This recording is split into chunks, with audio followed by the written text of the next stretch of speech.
حماد بن زید نے بیان کیا، ان سے ایوب نے، ان سے ابو عثمان نے اور ان سے ابو موسیٰ رضی اللہ عنہ نے کہ نبی کریم صلی اللہ علیہ وسلم ایک باغ میں داخل ہوئے اور مجھے دروازے کی نگرانی کا حکم دیا۔ پھر ایک صحابی آئے اور اجازت چاہی۔ حضرت صلی اللہ علیہ وسلم نے فرمایا کہ انہیں اجازت دے دو اور انہیں جنت کی بشارت دے دو۔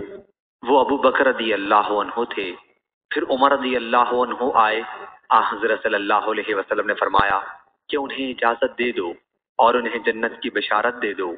پھر عثمان رضی اللہ عنہ آئے۔ حضرت صلی اللہ علیہ وسلم نے فرمایا کہ انہیں بھی اجازت دے دو اور جنت کی بشارت دے دو۔ صحیح بخاری حدیث نمبر 7262۔